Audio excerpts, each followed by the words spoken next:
Hello everybody and welcome to the Vigilante Diaries. This is a demo for a game I'm super excited about. The developers reached out in my email and let me know the demo was out, and oh my goodness, this is right up my alley. I am so excited to play this. It looks like we're looking at a masked vigilante's diary and learning about him, and it sounds super cool, so let's just get right into it, right? Vigilante Diaries won't always be able to make the decision you want in different moments. Your decision will be conditioned by your previous choices in the game and by the level of your statistics. All of them may have a negative or positive value, but negative will not always mean detrimental, just as positive will not always mean beneficial. Therefore, an aggressiveness of +5 can be very helpful in combat, but it will mean a huge problem if you have to keep calm in a tense situation. It's up to you only what kind of vigilante you'll become. Ooh! Oh, I love the art style already. December 2nd, 1980, a night like any other. Last night was definitely a rough one. Too much vodka. Yeah. I should write about it. Do it! Oh, why do we have a telescope right through the window? What are we looking at? This journal belongs to None Ya Business Donovan. Boom. Chapter 0, 1980s prologue. Let's go for it. Oh, can we look at our stats? Let's see, the vigilante, none ya business, Donovan. Near deaths, it doesn't look like we've had any. We're starting at 0 with all our stats. Oh, we do have relations already, though. We've got Dad. My father worked at the port. He was the president of the city's Stevedores Union chapter. The patrons that dealt with him said that Frank Donovan was a stubborn bastard. They were right. Esther Donovan. My mother didn't look at all like the postcard housewife of the 1950s. Mom had a strong character. I'm not saying by that my mother wasn't kind and loving, but overall she was a tough and fair person. And Paul Donovan, my brother. Paul was my older brother. We were only a year apart. We almost looked like twins, like two peas in a pod. Another child in the house at that age meant everything. A friend, a confidant, and a playmate. I don't like that they're all in past tense, but let's get into this. Any given night, December 2nd, 1980. I'm freezing my ass in here. I must have been out in the streets for 3 hours now at the corner of 6th and Rollins, 2 blocks from where I grew up. I'm looking at the Irish pub window through my binoculars. Keen's. I used to come here when I was a kid. The owner had a peculiar Irish name. Kieran. It's pronounced Kieran. Kieran Keane. As a kid, I always found his full name hilarious. The 3 people I've been keeping an eye on for weeks are here today. Dominic Tanner O'Toole, Carson Bennett, and Alyssa Marchand. 3 cops, all dirty. Lieutenant Chesney tipped me off about them. They run some kind of under-the-radar unit, call themselves Stronghold. They began small, sticking up small-time dealers, but somehow it snowballed into gun trafficking, blackmailing protected witnesses, and extortion. The Stronghold offers protection, they say. They believe they own this city. They have no remorse, and they hide behind their badges. It sickens me. That's why I've been patiently waiting outside while I watch them getting hammered at Keen's. It's their weekly ritual, and I suspect it's where they split the money they make with Stronghold. Drunk cops in an Irish pub. Fuck me. These guys are a living cliche, for God's sake. I could have gone after them one by one, but I need to send a message to all 3 of them at once. The Stronghold bullshit ends today, and they better acknowledge it. As I wait for the 3 cops to leave the pub, I do what I always do when I'm about to make a move. I mentally repeat the code to myself. It's something I put down in this journal before even my first night out. Guidelines, some principles, some red lines. Lines you wouldn't cross. The first red line was about lethality. How far was I willing to go to impose justice? Could I justify killing, even in self-defense or defense of others? And how would that affect my life? I made a decision. I don't know. I think... Let's play this like Batman style for the demo. We're going no deaths. Oh wait, there's stuff under it. Under no circumstances, if I have to choose between me and the criminals, it's clear to me who's going down. Whoever stands in my way is taking a risk. Oh my, that adds aggression but no stamina. This adds less aggression, stamina, and this adds just 1 stamina. I'm still gonna go. I want to see what this will change. So let's go with no deaths. Let's play it Batman. Maybe when the full game comes out, we'll go like Red Hood or something. But right now, we'll be Batman. Not even for the worst piece of shit in the world. It's not up to me to decide whether someone lives or dies. And besides, a trail of corpses makes me easier to get caught. So killing is strictly forbidden. See, that's also a good reason to not kill. The second red line was about privacy. Would I keep living a normal life after this? Would I face this struggle on my own, or would I need help from someone else? And was my need for justice more important than my private life? I made a decision. No one must know? So that adds secrecy. I'm a one-man army. I'll probably need help. I don't think I can handle this just by myself. Or I'm trying to wake society up with my actions. I mean, we're dealing with dirty cops and stuff right off the bat. I don't know if it's safe for us to be telling people. But Batman always had at least Alfred. There was always Agent A, right? And then there was Robin later. So I don't know. No one...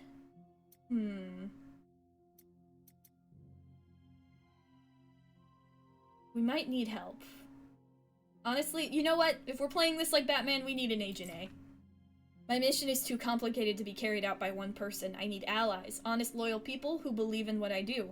If someone wants to help me, I'm more than willing to accept it. Plus, having another person around might be able to help us. Like, what if we get aggressive and then we can have someone there to be like, hey, what about your code? What about your rules? Why are you doing this? That might be good. I don't know if the game will do that, but like, if I was a vigilante, I'd probably want someone who could slap some sense into me. The third red line was about my ideology. Why was I doing what I was doing? And what was the ultimate goal of my actions? Was I trying to set an example or open the eyes of society? I made a decision. For principles, America is no more. For order, society is crumbling. For equality, crime always hits the working class harder. The system is rotten. Oh. Let's go with equality. Its target is clear: the tired, the poor, and the huddled masses. The average citizen suffers while the powers that be let them rot in misery and corruption, safely watching from their ivory towers. Sometimes honor must go hooded, the observer. I'm here to help the ordinary men and women, to make their lives better. I come from below, and I keep that in mind every time I'm out in the streets. The three cops finish their last round, pay at the counter and leave. O'Toole and Bennett smoke outside, sheltering from the snow beneath the pub's marquee. Marchand waits patiently. She's the only non-smoker. I assess the situation. 2 of them are drunk as a skunk. That's good. But I'm sure the 3 of them are armed. That's bad. I'd better act fast and take advantage of the element of surprise. In other circumstances, 3 cops would mean big trouble. But that's why I've waited for this moment. I needed the 3 of them to be plastered. Still, I doubt dealing with Stronghold can be solved without violence. I hope my brass knuckles and combat knife will be enough, but I always carry the unregistered .38 revolver, just in case.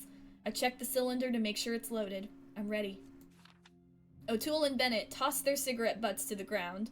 The 3 of them walk to where they parked the car, near 7th. I know the area. The shortest route is the alley behind Keen's. Better not be Crime Alley, right? The perfect place for me to intercept them, except if it is Crime Alley. I don't show up with a smoke bomb or hanging off a roof or any of that bullshit. I'd probably break my neck if I did. I just cover my face and turn the corner to block their way.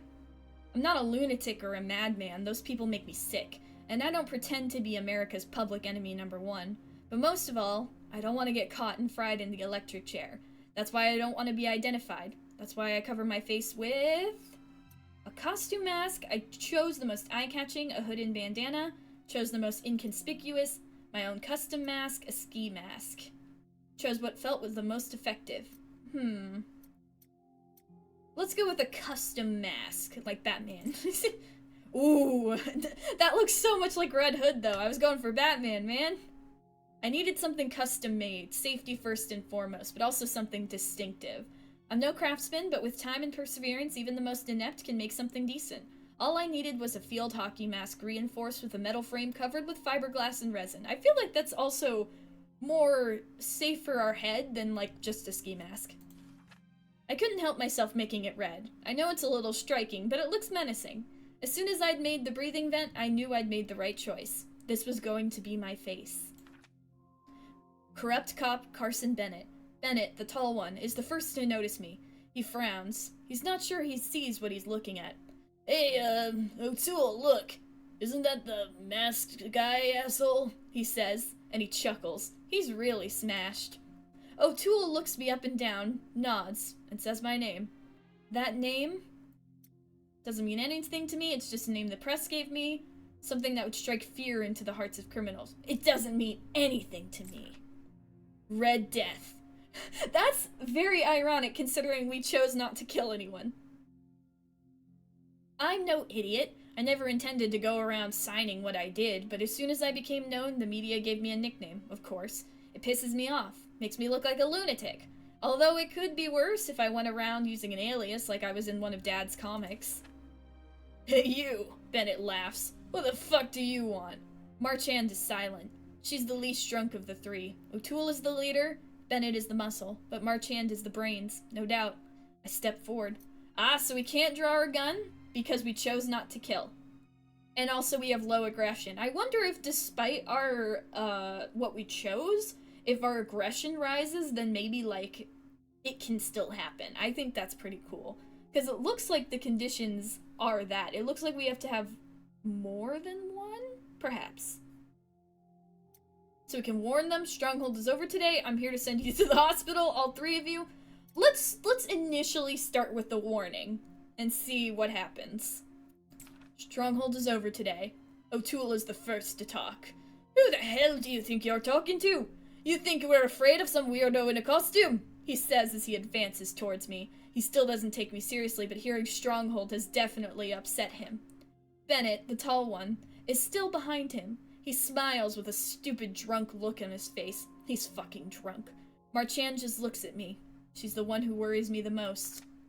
Then O'Toole pulls out a knife. I see the gleam of the blade out of the corner of my eye. Looks brand new. Oh right, now I get the Tanner nickname. You're not even worth wasting a fucking bullet on, you dumbass. I didn't expect this, but a knife is always better than a gun.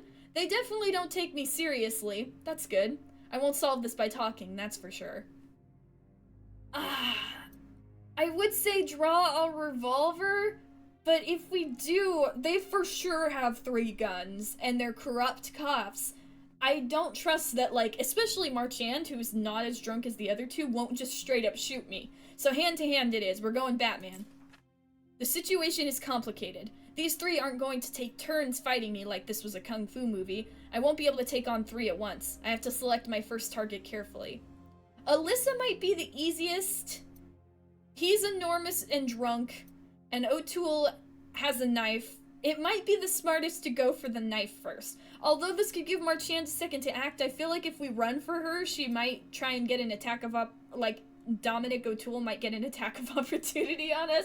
Like, this is D&D. So let's go for O'Toole.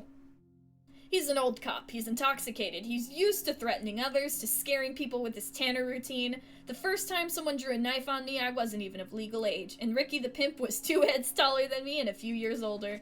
O'Toole doesn't intimidate me at all. I slap him away with my left hand and use all my strength to punch him in the nose with my right. He takes 2 steps back and looks at me dazed. His mustache is stained at the bottom with nicotine and with blood at the top. I've broken his nose for sure. Thank you, brass knuckles. Fuck! What the? And before he could finish his sentence, I throw a left to his chin. Tyrone Marks would be proud if he could see this. It's not a knockout, but it's close. O'Toole goes down and ends up soaked in snow. I doubt he'll get up. O'Toole remains on the ground as Bennett and Marchand come running at me. Kill the motherfucker! Kill him! O'Toole yells from the other side of the alley with what little strength he has left. The other 2 are coming for me. Bennett's the first. He's so big he's blocking almost the entire alley. Behind him is Alyssa Marchand reaching into her coat. I have to do something. Oh shit! Use the environment! I smash a bottle against Bennett. Oh, Bennett! What about Marchand? We could run away. Or we could shoot Marchand. I don't know if that's a good idea. Let's use the environment. I smash it in Bennett's face as soon as he's close enough. We're both drenched in that shit, and suddenly the whole alley smells like brown liquor. Shit, I'll have to take a shower at the hideout before I go home if I don't want to smell like a fucking drunk. I don't have time to wonder what the hell a half-empty bottle of Carolyn's brown liquor is doing in the back alley of Keen's. Maybe the regular patrons don't fancy its taste. What the fuck do I know? But it comes in very handy to me. Bennett is bleeding profusely and squealing like a pig at the slaughterhouse, but he won't bother me anymore. It's just Marchand and me. Now I'll see if my idea of saving her for last was a good one.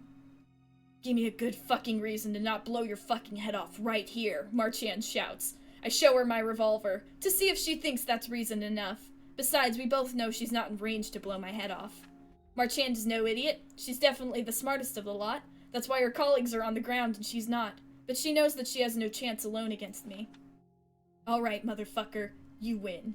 Keeping her gun pointed at me, she walks over to O'Toole and Bennett and helps them up. The three of them walk to the other end of the alley. They don't even dare looking back. Only time will tell if I've succeeded in taking down Stronghold, and if I haven't, we'll meet again. That's a promise from Red Death. Because now they know that I'm after them, and I took down 2 of them with no problem. I'm sure that, like, I don't know, they gave us the nickname Red Death, so maybe they don't know that we don't kill, but the fact that we know them and we took down 2 of them, it sends a pretty good warning. What are our stats now? Okay, we've got -5. We're leaning towards pacifist. We're being as secret as we can. Well, not really. We have a really obvious mask. We're sleuthin'. We're sane right now. We have no accuracy because we didn't use our gun. I don't want to use that unless I absolutely have to.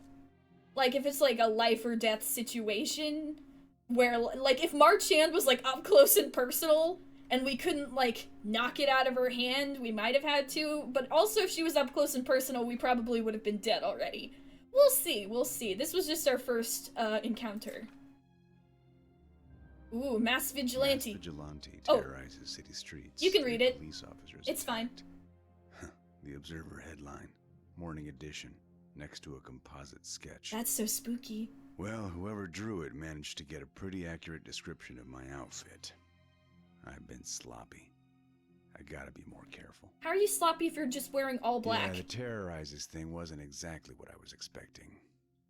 But I wasn't expecting high praises for what I do either. I should use that to my advantage, in any case. Terrorizes. So, I guess, this city is afraid of me. Good.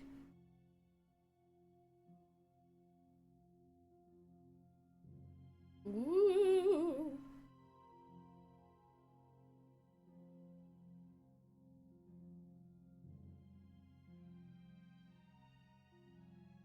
Ooh. Oh, this takes us all the way back. Chapter 1 is the origins of us. Ooh.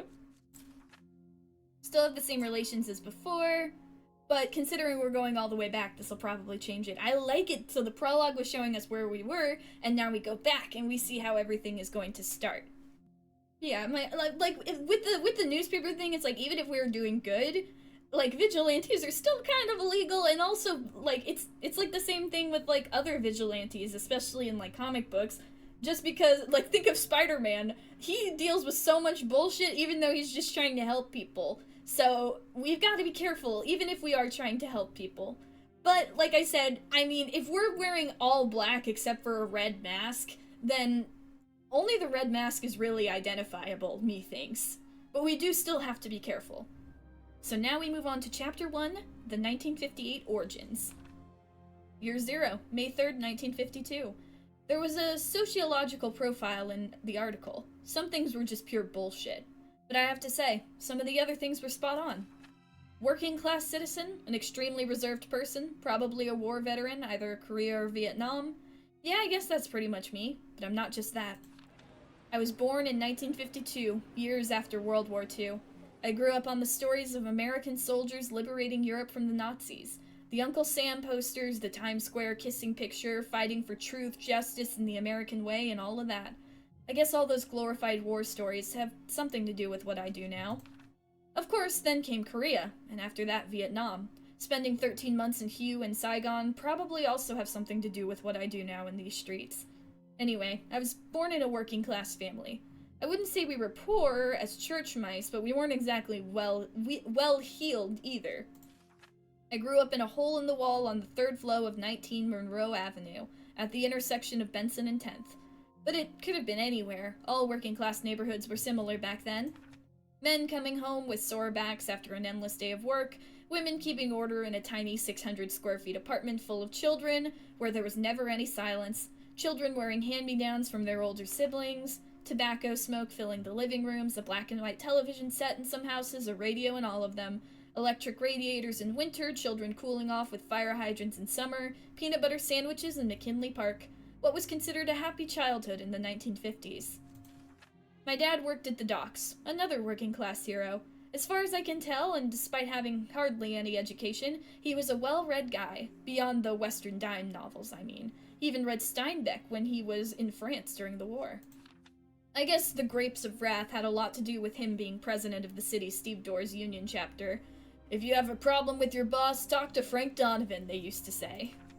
My mom didn't look anything like a poster housewife of the 1950s. First of all, because she wasn't a housewife, no matter how much my father insisted she quit her job. Esther Donovan is not a kept woman, she always replied, so she served tables at Agnello's Steakhouse, a restaurant just north past the interstate towards Greenville. All the neighbors said Esther wore the pants in the Donovan house, and they were right. Mom was quite the character. I'm not saying she wasn't sweet and loving, but overall she was as tough as nails and as wise as King Solomon. And then there was my older brother Paul. He was 1 year older than me, but we almost looked like twins, like two peas in a pod. A brother at the age means everything. A friend, a confidant, a playmate, and sometimes a rival. Someone to fight with over who gets the last piece of Mom's cherry pie or some other trifle. We collected trading cards together, played ball together, watched The Lone Ranger together, read Dad's comics together. We were always together. And then there was me, none ya business Donovan. I worry about writing my full name here in case someone finds and reads this journal. I don't think they're gonna believe it, dude. It's an absurd worry. If someone finds this journal, it's because they've caught me, and there are much worse things here in my hideout. So I believe that I'm the protagonist of this story. An average Joe. No remarkable traits. Except one. Dad's principles. So we get that stuff. Dad, +1. Mom's serenity. My brother's recklessness. How about we go with Mom's serenity? Just because since we're trying to be non-violent right now, I think this would definitely help us. Esther Donovan, as good a card player, was used to studying situations well and reading the environment. It wasn't easy, but she knew how to deal with each of us and rarely used direct confrontation. That would be very helpful for us right now. I learned a lot about how my mother managed our home. She protected us and kept order, just like me on the streets. How we looking? Ooh, what? Oh, that took us down to cold-blooded. A cold-blooded pacifist. Esther Donovan, my mom. Dun dun dun dun! We love our mom! I love the juxtaposition of the sound effects, like, your relationship with your mom went up. Dun dun dun! July 11th, 1956, Donovan's Boys. One of my earliest memories is visiting my father at the port. I still remember the smell, a mix of sea salt, fuel, sweat, and smoke. A busy place almost all day long. And noisy as fuck, too. If it wasn't stevedores and sailors screaming at each other, it was the sound of mechanical cranes or the squawking of seagulls. At the time, I didn't understand exactly what my father did for a living. I was too young to know what a union president was. All I knew was that he worked at the port, but he didn't load cargo, run a ship, or operate cranes. I just knew that he spent all day in a small office on the docks, which he called the shithouse. That was Frank Donovan at his best. Subtlety was never his strong suit. Maybe that's where we got the red mask from. The shithouse became another playground for my brother and me. We spent hours in that place, as if it was our own house. For my father, it was the headquarters from where he fought for the rights of dock workers alongside his union buddies. Donovan's Boys, they called them. But there were some things my father couldn't take care of from inside the shithouse, especially when there were problems with the shipping companies. At that time, the shipping companies had established what was known as open shop. In other words, free hiring of workers. Being non-union for a longshoreman meant that there was no wage regulation, no control over overtime, and no paid leave. And that's why Dad had been on picket line with his boys for several days to paralyze the city port. Without dock workers, the port was as useless as a fishnet condom. The city was losing money hand over fist. Even so, the negotiations had gone awry several times already. The shipping companies were desperate. But Dad was used to dealing with tougher, meaner, and more dangerous people. And even those guys always said that Frank Donovan was a stubborn Irish bastard. Yep, they were right. However, my mother wasn't pleased with the situation either. She took my brother and me to the port to see him one Friday afternoon. I must have been 4 or 5 at the time. The situation we found there was not what we expected. Things were heating up. On one side of the picket line were Donovan's boys. On the other side, the cops. I saw my dad, yelling like a maniac. He flipped the bird to the cops at least twice. I like the implication, at least twice. So that means, like, yelling, flip the bird once, put it back down, and then later on he was like, actually no, you know what? I'm flipping you off again. My father saw us arriving and immediately ran over to us. He was sweating and agitated. Esther, why did you bring the kids here, damn it? Dad lowered his voice. I heard what he said, but didn't understand a word anyway. Those fuckers are threatening to call in the National Guard if we don't disband immediately. Ah, capitalism. Then disband, my mother replied. These kids haven't seen their father in 8 days, Frank. You have a family outside of the port, too. I know, and that's why I'm doing this. Esther, please, take the kids home. We'll talk later. Please. I interrupted them. I heeded Dad's words. Mom, let's go home. I tried to convince Dad. I tried to act brave. I'm not leaving. I'm staying with you, Dad. I don't know about all that. We're like 5. I do see what he's, like, I understand. Like, this is for them. This is for the family. And it's for the families of all of the other union workers, too. So, let's heed Dad's words. I tugged on Mom's dress. I was scared to death. My mother looked around. The police were moving towards the picket line. Some of the banners at the front fell to the ground. Okay, let's go home. She kissed Dad. But please stay safe, Frank, would you? And before my father could reply, the police charged. The screams of the longshoremen drowned out everything else. There was no time for anything else. My father threw a bunch of keys at my mother. To the shithouse! Get in there with the kids and lock the door! He shouted as he ran towards the now breached picket line. And don't come out, you hear me? We lost sight of Dad in the turmoil. We just heard him screaming, You motherfuckers! Leave us alone!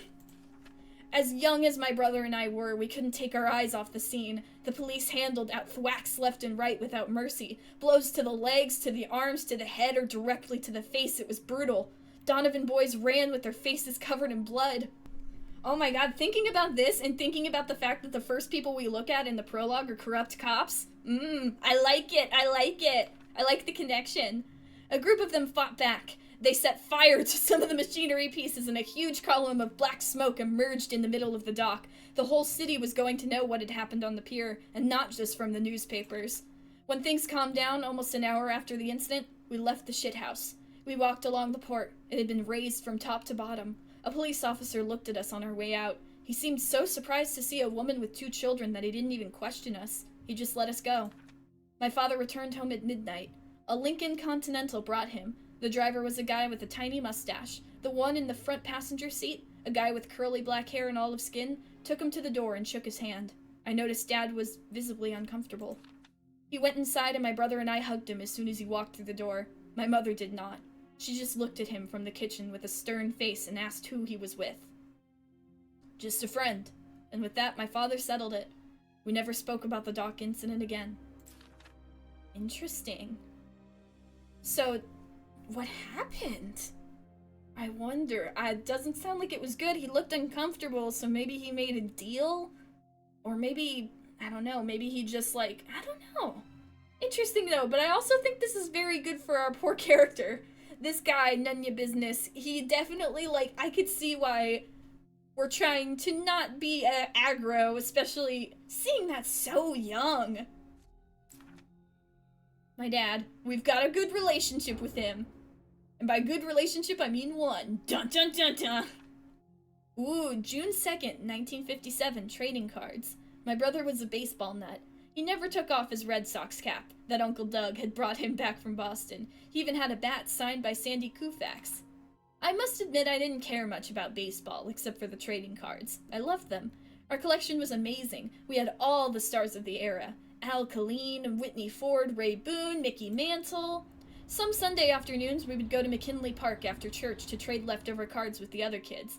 A melting pot of Irish, Greek, Puerto Rican, and Italian-American kids gathered and traded cards, shouting like crazy as if they were street vendors.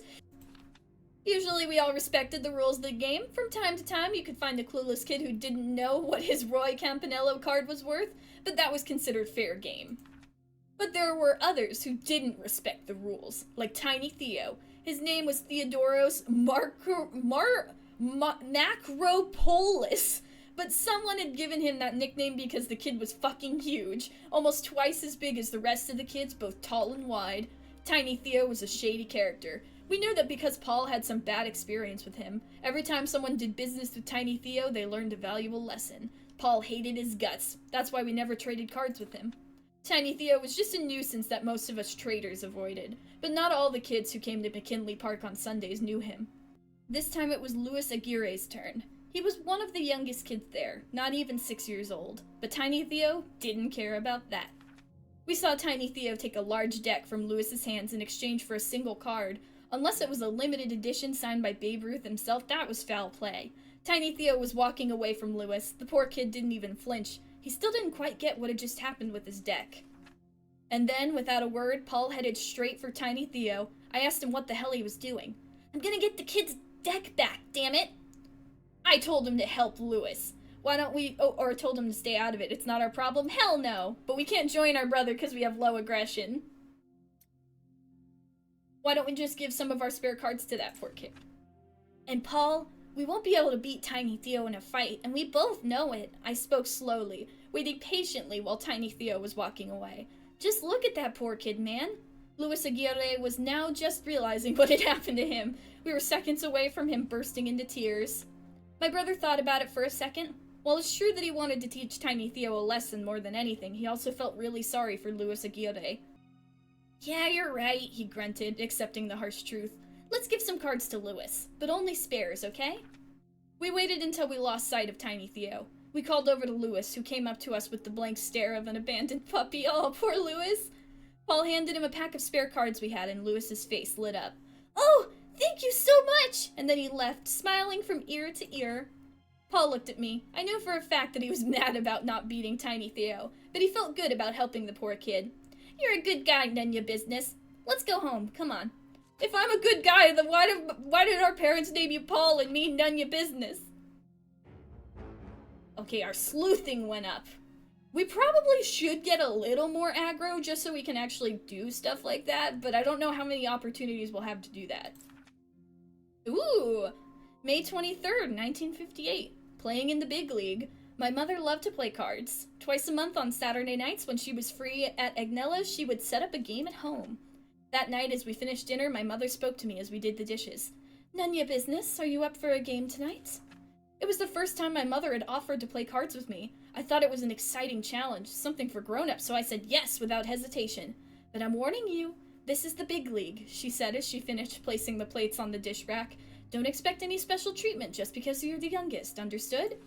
I wouldn't have expected anything less from my mother. Esther Donovan never sugarcoated anything. For years, it had just been her and my dad playing gin rummy, but Paul had recently joined the game, so they'd switched to classic rummy, no home rules. Mom explained the rules to me in just 5 minutes.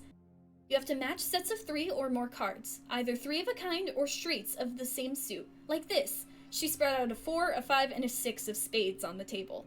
This is called a meld. The first player who melds all of his cards goes out and wins the round, and then the other players have to add up the points of the cards they have in their hand without a meld. Mom picked up all the cards and began shuffling them. Easy, isn't it? It seemed simple for me even my young age. We gathered around the table, and I had Paul on my left and Mother on my right. She began to deal the cards with confidence and a smile on her face. My father picked them up with a certain laziness. I don't think Dad was enthusiastic about rummy, because he knew that playing with my mother meant losing. Paul and I, however, were very focused. There were a lot of variables to take into account, and we were inexperienced. We played a couple of hands, and one after another, my mother went out. Sometimes she even got rid of all of her cards. "I'm going rummy," she said. That meant double points for the rest of us. She was giving us the beating of our lives. Mom knew the 3 of us like the back of her hand, and her game proved it. You have to pay attention to the cards, boys. Are you paying attention? I don't think so, she said teasingly. Paul was fuming. My father rolled his eyes, fed up with so much defeat. Esther, darling, you're such a sore winner, he said as I picked up the next card. Well, I'm sorry, my mother smirked as she put down the last trio of cards she had left in her hand, because I think Esther Donovan has won again. Sabotage Mom or focused on Mom's game, or I took the risk. We can't do it because our nerves are too low. Let's focus on Mom's game. I don't want to sabotage her. I noticed my mother's expression as I was dealing. I noticed how she would sometimes frown slightly when she received a card. It was almost imperceptible. Paul and my father hadn't noticed, but I had, and that frown had to mean something. My hand wasn't so bad. I had a pair of deuces, 3 sevens, hearts, diamonds, and spades already melded, a pair of jacks, and some high cards that didn't match. But I'd had a decent hand before, and Mom always managed to lay out first, probably because I hadn't been paying attention to what she was playing. I had to meld my hand without laying off anything that might suit her. So I tried to keep looking at her face while she played. I was melding my cards. I tried to pull out one of those frowns from my mom with my layoffs. Every time she did it, it was like a small victory for me.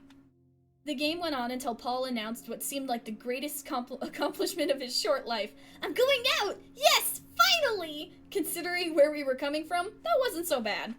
My mother gave me a knowing look. She knew what I was trying to do, but she was a skilled player. Mom had almost everything melded except for an ace and a deuce. Only 3 points. Almost, she said. She stood up, filled with pride. Better luck next time, son. She ruffled my hair and went to the kitchen to get something to drink. It took me a while to understand what that rummy game meant to my mother, why she was so happy. Games aside, it was the first time she saw her younger son adapt and fight back, even if it hadn't worked out in the end. I think my mother was proud to see me standing on my own 2 feet. Pull yourself by your bootstraps, son! So nothing new there, but we did raise our relationship with our mother a little bit. What next? Oh, Chrissy! June 6th, 1958. I have memories of many firsts, but not the first time I saw Chrissy. For me, Christine Meehan was always there, like my parents or Paul. A childhood friend who lived 2 streets over, the daughter of one of my mother's best friends, and of Officer Gordon Meehan. The Meehans were Irish and Catholic, like us, and we went to the same church. Chrissy and I endured Father Matthew's sermons patiently, waiting for Mass to be over so we could get out and play. Meehan was a cop back in the time when it meant being loved and respected by the whole neighborhood. One Saturday before lunch, Chrissy came to my block. None your business, you coming out to play? She always called me from the street. Although she did like boys' stuff like hide and seek and other things, playing with Chrissy didn't strictly mean playing. Sometimes we just talked, and at that time I was grateful to have someone to talk to. We went for a stroll around the block, a stop by Bob's store, and maybe a pop over to Karen Keene's bar for a milkshake, back when Keene served milkshakes. Oh, now I want a milkshake. What do you want to be when you grow up? She asked abruptly.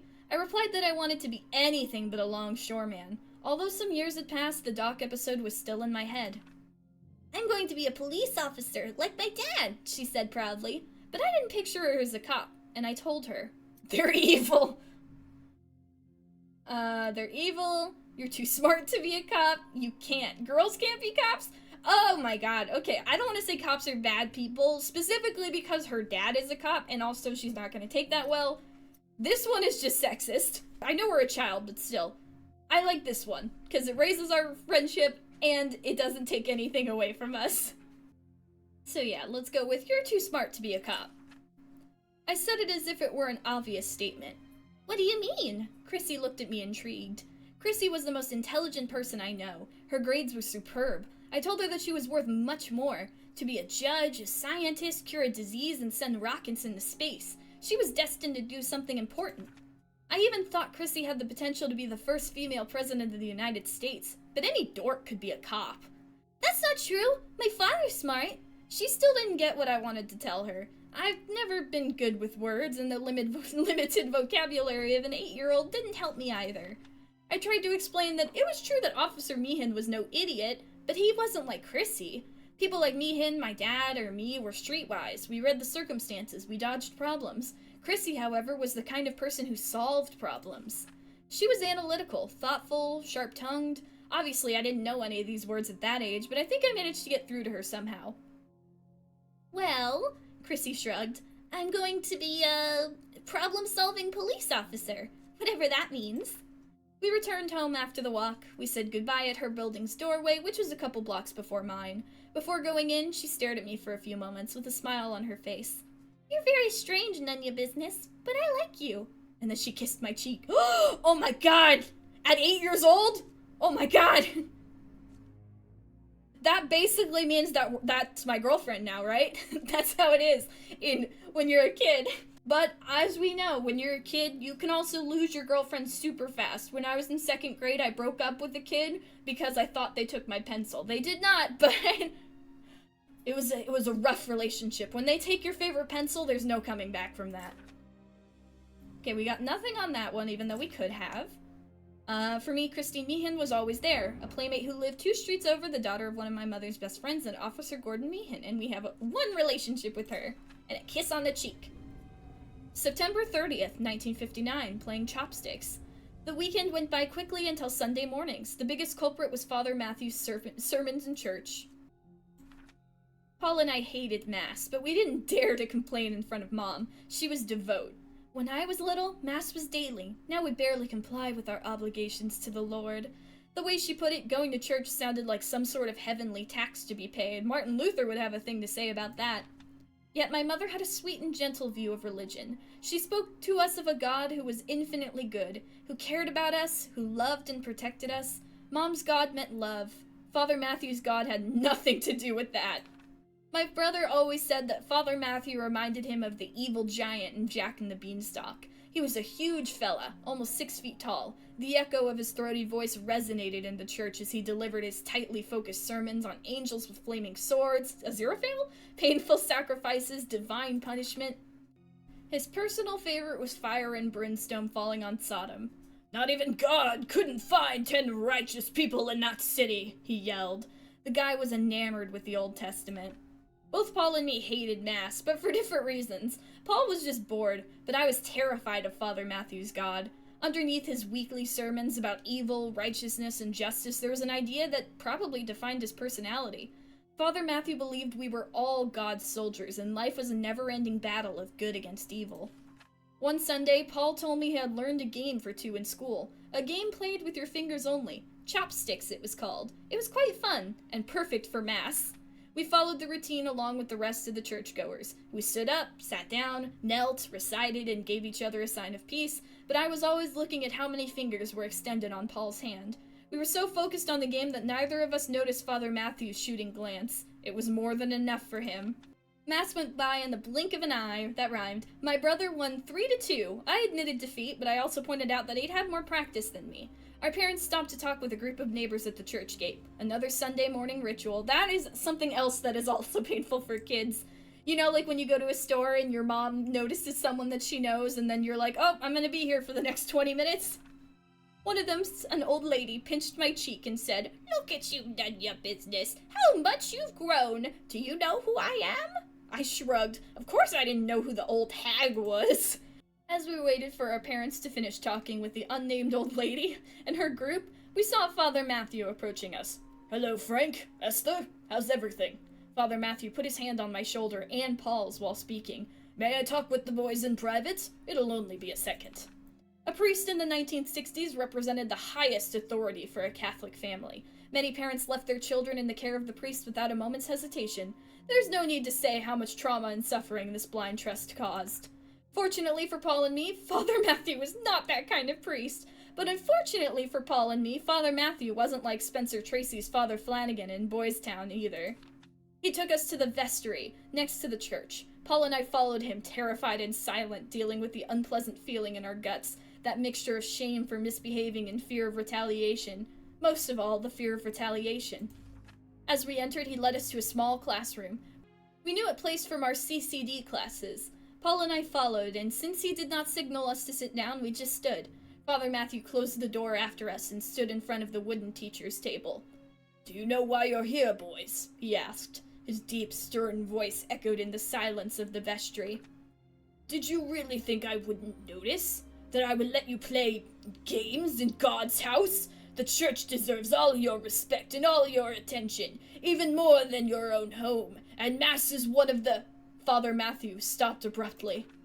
Paul told me later that he hadn't said a word, made a gesture, or anything at that moment. He'd just thought, oh, another boring sermon. But somehow Father Matthew knew what Paul was thinking. He pulled Paul's hair with his left hand violently. He almost dragged him across the floor. Am I boring to you? You're the eldest, Paul. You have to set an example. Where's your judgment, boy? He hollered like a madman. He raised his huge fist right above Paul's face. I took the blame. It was my fault, Father.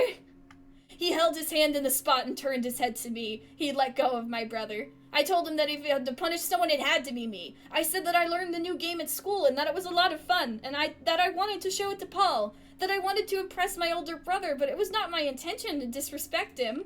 He put his hand on my shoulders. I squinted my eyes in anticipation of the slap, but it never came.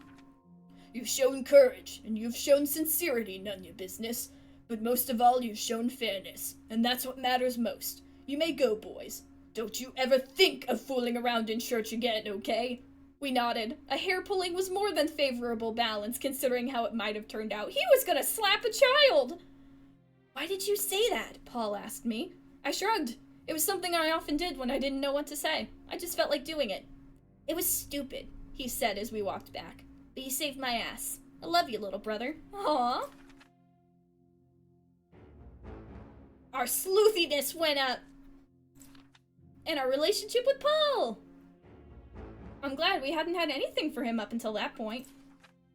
Ooh, November 5th, 1960, turning point. Uh-oh. Up to this moment, I had lived nothing but an ordinary childhood. Humble, definitely. A little rough-in sometimes, maybe. But certainly mostly happy. In a few years, I would go to high school, meet a girl, have a job, get married, have 2.5 kids in a house with a white picket fence and all that. Of course, that never happened, or at least didn't happen the way I expected it, at least. That my life went wrong had a lot to do with the most special person in my family, the one to whom I felt the most attached, the most important person at that time in my life. I know we have a pretty high relationship with our mother and father, but I feel like Paul would probably be the one we were closest to. Most of the stuff that we had right now, we were with Paul, with Tiny Theo, with what happened with the priest. It seems like, you know, two siblings, friend, confidant. This is the person we're closest to. This is our ride or die. So I think Paul, which probably means Paul's gonna die, but it's okay. I love you, Paul. Paul was a real pain in the ass at times, stubborn as can be. He had the best and the worst of Dad and Mom, and he got on both of their nerves quite often. But he was a funny, witty guy with a great sense of humor, and at the same time a loyal friend with a heart as big as the world. He was always getting into trouble and often dragged me into it, but that was always a lot of fun, even if we got our hide tanned from time to time. Paul Donovan was much more than my brother. He was my soulmate.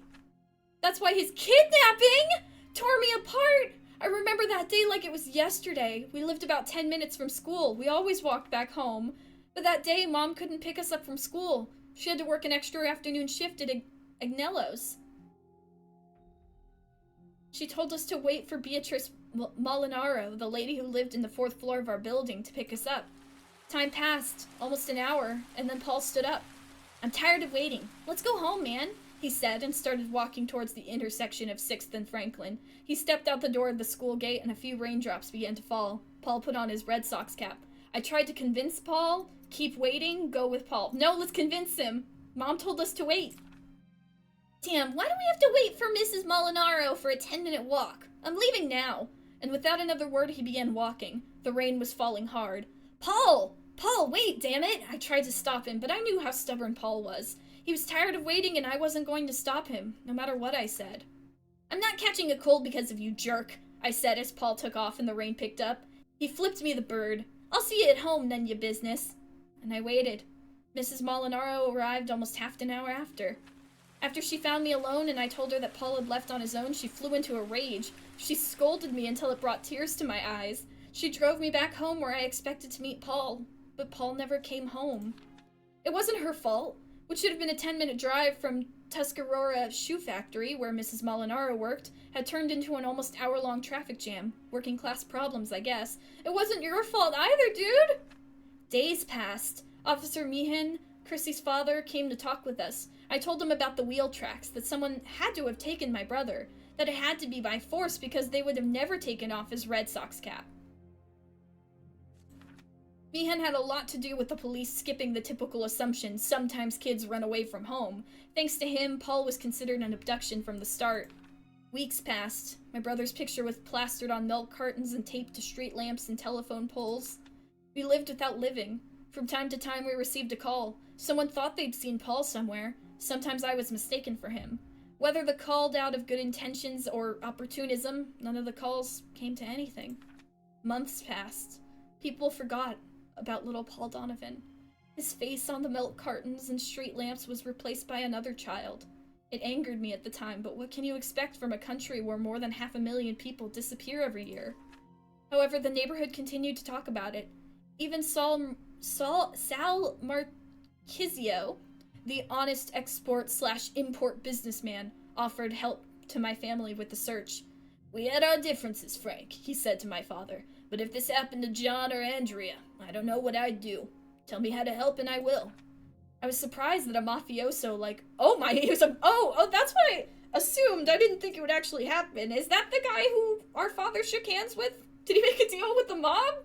I had only to read the news from time to time to see how Marquioso dealt with things, but he had a wife and 2 kids. Hurting children was out of the question for him. We should tell him about the priest. However, even with the police and the mafia throwing themselves to find my brother, not a trace of him could be found. And years passed. Oh my god, that's awful! And I picked him knowing that something bad was gonna happen. I just think, I don't know.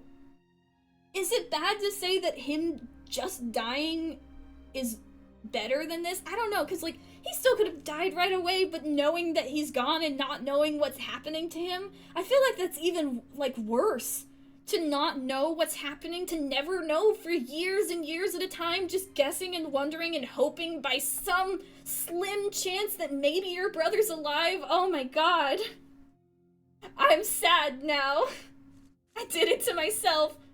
Oh my god, what would it have been for our mom or dad? Oh god. Oh no. January 18th, 1979. The report. Hope is dangerous and fucked up. The disappearance of a loved one doesn't just tear a family apart, it eradicates happiness, laughter, and joy. All of that disappeared from the Donovan household. Oh, and this is a year before the prologue, right? And the hope for Paul's return filled up all the space. Everything was a sign. Maybe that police car parked nearby is going to tell us he's been found. Maybe that ringing doorbell is from a neighbor who has seen him. Maybe that kid with his back turned is him. Could it be him? But it never was. We only had 2 choices when it happened. Mom chose to hope, Dad chose to accept it, and that caused a lot of problems between them. And I chose to... Oh... Paul is alive and I'll find him, Paul is dead and I will avenge him. I told myself that until the police officer confirmed that they found his body, Paul was still alive, just like Mom. My brother is still alive, he's still alive, I repeated it to myself over and over again. And every time the slightest hint of doubt creeps up on me, every time my own voice tries to convince me otherwise, every time I think it to myself, 20 years kidnapped, none your business. Really? I repeat the same thing to myself. My brother is still alive, and I will find him. Years later, I found the first clue to shed some light on what might have happened to my brother. When I came back from Vietnam, I had a hard time falling asleep, and I had the television on in the background until the early hours of the morning, not even paying attention to it. But one night, I heard my old neighborhood mentioned. It was a report on the abduction of children from the 1960s all over the city. More than 30 kids disappeared over 10 years. Just like those kids in Atlanta, but only a few miles away. The report included an account of a black man of an incident that had happened to him as a child. Life hadn't been kind to him, and he looked like he was living on the fringes now, but he maintained that he'd been lucky that night as a kid. He told about how one night he had gotten late playing ball in the Southside projects, and he decided to take a shortcut home via a vacant lot. A car cut him off, and the back door opened. He described 2 men and a driver inside, white, well-dressed. The 2 men said they were cops, but neither showed a badge.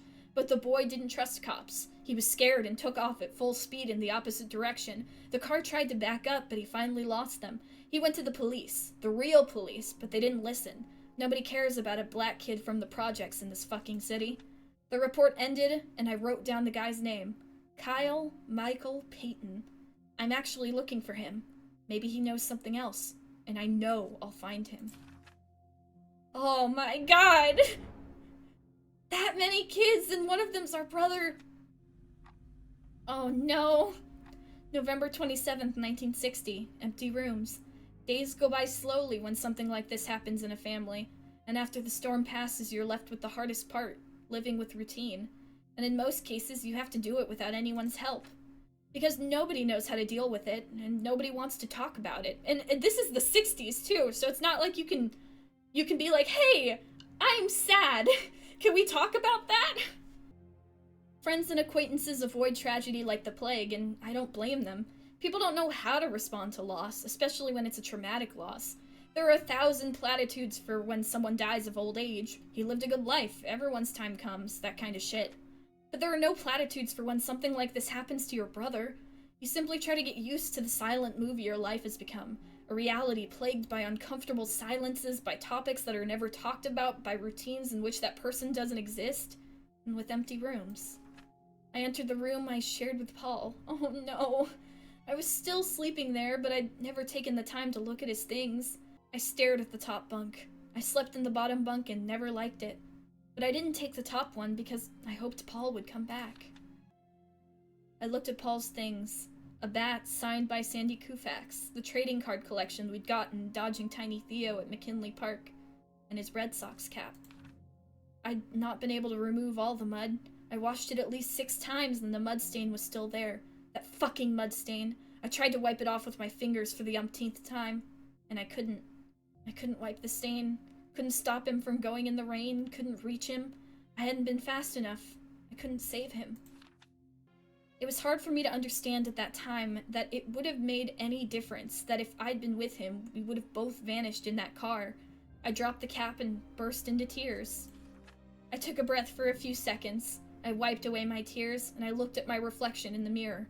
This was my life now, and I asked myself the question, what now, Nunya business? What's left now? Myself? I became silent and reserved. Revenge, single-minded and ruthless, or justice? Relentless and determined. We want justice!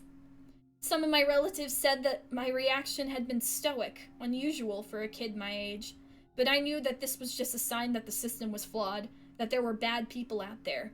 This shouldn't have happened. Justice was important, but sometimes law and justice didn't go hand in hand. The rules and regulations are just how they are, and that's why I need to act outside the law. But just because it allows me to be faster. The journalist who wrote that article in The Observer, this CC, mentions that I have a particularly distorted view of justice, and he does not hesitate to take justice into his own hands. I wish I could answer the author that, yes, my friend, that of course I have a distorted view of justice. That maybe you would have it too, if you lived through what I have. What have we got? Our stability went up as we yearn for justice. We're leaning more towards liberty. Left or right order. I think we have like 2 order, but that's only because I like desperately tried to stop our brother. I wonder what would have happened if we did go with him. I don't know. But that's how it is in real life too, isn't it? It's a lot of what ifs. What if I went with him? What if I didn't try and stop him? Stuff like that. But we have justice. We gotta believe in it. We gotta believe in Paul. Nance Garner High School, March 7th, 1966. The years went by. Eventually I got used to my new life. I must say that those were calm years, at least compared to my childhood. Everyone saw Nunya Business Donovan as a good kid, an average student, and neither particularly popular nor outgoing. Just another kid in high school. Even what happened in my family faded in the minds of others. Not in mine, of course. I went from elementary to middle school no problem, and then I went to John Nance Garner High School. The good thing was that it was next to Grove Hill Park. The bad thing was that I had to catch the bus to get there every day. In high school, I met new people. Some good people, like Daniel Arellano. Son of Puerto Rican immigrants, he was lanky, not a good at sports, and a mediocre student. But he was a smart, witty guy with a great sense of humor. We got along well from the beginning. Being working class and Catholic, it was only natural that we became friends. We would spend the afternoon playing games, arguing about all sorts of trivial things, such as who was the funniest comedian of all time, or which was the best rock band. Really, man? Do you really prefer the Byrds to the Beach Boys? He'd say. But for every Dan, there were 5 guys like Chet Meyer in high school. Chet looked like a life-size replica of Barbie's Ken, just as dumb as he was popular. And of course, maintaining his status meant picking on people. He had it in for Dan, him and his 3 asshole friends on the football team. I don't even remember their names. Bully 1, 2, and 3 will do. He'd see us walking down the hall and couldn't help but comment, "Look, this speedy fucking Gonzalez. Oh my god, dude." I looked at Dan. I knew him, and I knew he was formulating a reply. One that was most likely going to mention rednecks, inbreeding, or cousins marrying. Dan was quick on returning insults, but not so quick on hitting back, so I knew I had to intervene. "Is there a problem, Chet?" "This isn't about you, Donovan. It's about your Mexican friend. So get out of the way if you don't want to get it too." I guess there was no point in explaining to him that Dan wasn't Mexican but Puerto Rican, or that he was born in Queens and was as American as we are. So I opted for another strategy. We can mock him, we can hit him, or we can challenge him. "I dare you, you son of a bitch!" "What? Did you just call me Donovan? Take that back immediately." Chet cracked his knuckles in an act that was ridiculously cliched, even back then. The other 3 idiots stood to the side in their best tough guy pose. I smiled at him and said nothing as he approached me. "You're gonna walk out of here with no teeth, Donnie boy." I imagined just walking towards me, doing the Jets finger snap. Chet couldn't permit the slightest sign of weakness in front of his buddies, so he threw a straight punch at my nose and I felt it was a collapse. Over time, I learned that feeling means your nose has been broken. I fell to the ground groaning. I looked down at my hands and they were soaked in blood. I noticed that the huge guy fell on me and felt the blows landing all over my ribs, my face. I tried covering myself as best as I could while Chet was destroying me. His 3 goons didn't have anything. Chet was enough to beat the shit out of me. I heard some screams in the hallway. A crowd gathered, shouting, "Fight! Fight! Fight!" Calling it a fight was generous, to be honest. "Have you learned your lesson, Donnie boy?" he yelled while pulling my hair. "Can you hear me?" Aw, man! Dang it! I should have just punched him. "Alright, I've learned my lesson." The principal came in and stopped the fight. My face was covered in blood, and I know Chet got a couple of days of detention for it. Dan came to see me later in the infirmary. "Thanks, man. I owe you one." I shrugged. I thought it wouldn't have hurt if he'd given me a hand. Okay, so our aggressiveness went up a little bit? Did it? I don't even know if it did. But I feel like we should get that up a little bit, because while I don't want to attack people, not being able to defy people or, like, fight back is not gonna work very well for a vigilante. Daniel Arellano is the son of Puerto Rican immigrants, lanky, poor athlete, and mediocre student, but he's our friend, our best friend. Woo! August 28th, 1966, movie date. The day before I began my sophomore year of high school, I met Chrissy Meehan to go to the movies. She brought a tray of homemade roast beef she had cooked herself, regards to my family from her parents, and some of the joy she always carried within her.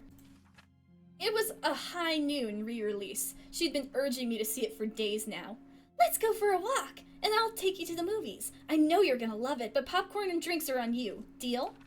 We left home. It was one of those sunny spring days with just the right temperature, some respite between the cold criminal of winter and the sweltering humid heat of summer. It almost seemed like one of those bucolic springtime descriptions worthy of Walt Whitman's prose. "Well, none ya business? How's everything?" I shrugged my shoulders. It was a strange time in my life. I wasn't spending that much time thinking about what had happened to my family, but I wasn't clear on what to focus on either. We entered the park through the main entrance. It was teeming with usual McKinley weekend crowd, a guy from Aston Heights walking his pedigreed dog, first-time mom and dad pushing a baby stroller, a Southside band playing outdoors, same old, same old. We continued walking through the park. We saw a couple. I'm not sure what they were. Looked like beatniks or hippies, but I don't know if there were hippies back then. The fact is that they were kissing. Some people passed by, looking at them with disdain, others looked away embarrassed. At that time, making out in public was not the most normal thing in the world. I guess that prompted Chrissy to ask me the question. So, are you seeing anyone? I knew from Mrs. Molinaro that Chrissy was dating a boy from the neighborhood who lived at 5th in Wales. A Nick or Nicholas, probably Irish, and with that name, 99% chances of being also Catholic. Apparently Mrs. Meehan was pleased with that boy. I didn't know what Officer Meehan would think. But about Chrissy's question, I didn't know how to tell her that, I wasn't interested in that now, I was in love with her. I wasn't attracted to women, I wasn't attracted to people. Can we have an arrow ace vigilante? I wasn't attracted to people. I didn't say it like that, of course. I used an evasion. Some bullshit like, I'm a golden bachelor, but the truth is that I've never been in love. I do feel affection or care for people, but I am completely insensitive to romance. Maybe things would have been different if what happened when I was a kid hadn't happened. Or maybe I was born this way. Who knows? But how was I going to explain that to my best friend? I have no romantic feelings for anyone. I'm not capable of it, so no, I'm not dating anyone. Pass me the popcorn. Even to this day, it's hard to explain to people. If they knew, I bet many would blame what I do on the streets on it. But that has nothing to do with it. Arrow Ace Icon! We arrived at the Regal entrance. It was one of the largest movie theaters in the city. As we waited for the movie to begin, Chrissy said to me, "You know what High Noon is about, don't you, none of your business?" I shook my head. Chrissy explained the plot to me a bit. Gary Cooper was the sheriff in a western town. He was alone in the face of danger and had no help. Hey, kind of like us. And yet he was able to take on the bad guys. Sounded good. We got inside the theater and the movie begun. I was really enjoying it when something happened. It had happened to me before, but never in someone else's company. A grim thought engulfed me. Suddenly there was nothing in my mind but suffering and grief. I knew what was coming now, my inner voice torturing me for even daring to enjoy anything. It spoke. "You should be ashamed. You just want to turn over a new leaf already, huh?" I heard the voice inside me perfectly clear, even though no one uttered those words. "Have you already forgotten about your family? You can't allow this to happen!" I felt an indescribable bitterness. The next scene changed the lighting and I was no longer in the dark. Chrissy noticed something was wrong with me. "None your business, are you alright?" she whispered to me in the darkness of the movie theater. I nodded. I tried to enjoy what was left of the movie, but I couldn't. The movie ended. It was really good. It got me away from my troubles for a while until that awkward moment. We took the subway to the downtown stop and I walked Chrissy to her door for a shorter walk. "I wrote you something. If I give it to you, will you promise not to laugh?" she said before entering her home. She held out a hand with a piece of paper. It had her beautifully crafted handwriting, and it smelled of her perfume. "My sweet friend, always blue, if only I could get to you." Oh, Chrissy! She kissed me on the cheek and walked up the stairs while I looked at her. Then, my good friend Christine Meehan turned around for a second to give me a smile before entering her house. Oh, she's so sweet! That's so sweet and so sad. I'm sad! May 16th, 1963, the argument. The Donovan home was a shrine to a missing son. There were no family photos anymore, just Paul, all over the place. Mom talked to the press and gave interviews non-stop, but interest faded over time.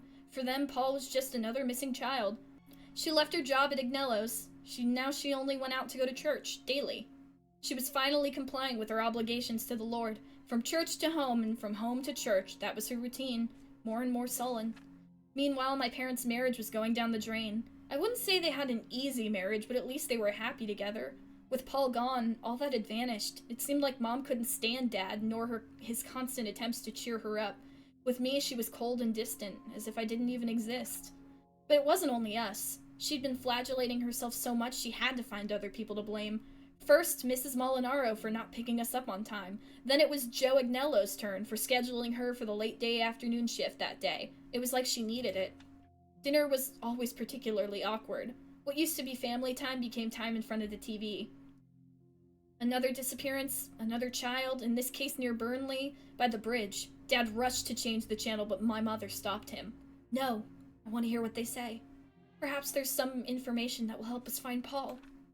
But it was too much for Dad. "Esther, listen. You know what I suspected what he was going to say. Mom did too. Don't, Frank. I won't let you say that in our house. My son is alive. I know it." convince her to go on living, all the more reason to move on. My thoughts are too low. I let Dad speak. I told her to accept it. I'm not gonna tell her to accept it because I myself haven't accepted it. I feel like it would be hypocritical to say that. But if I can't convince her to go on living, I just have to let Dad speak, as awful as that is. Esther, listen, it's been 8 years. We have to accept that our son isn't... My father stopped dead in his tracks when he heard the glass my mother had thrown against the wall burst. She was leaning against the table, her eyes wide open. Neither my father nor I understood what this outburst of rage was all about. Didn't you hear me, Frank? I told you not to say that in this house! Do you hear me? And then she took a cloth and picked up the broken glass. Just like that. My father took a breath and sat down to finish eating. I didn't want to eat anymore.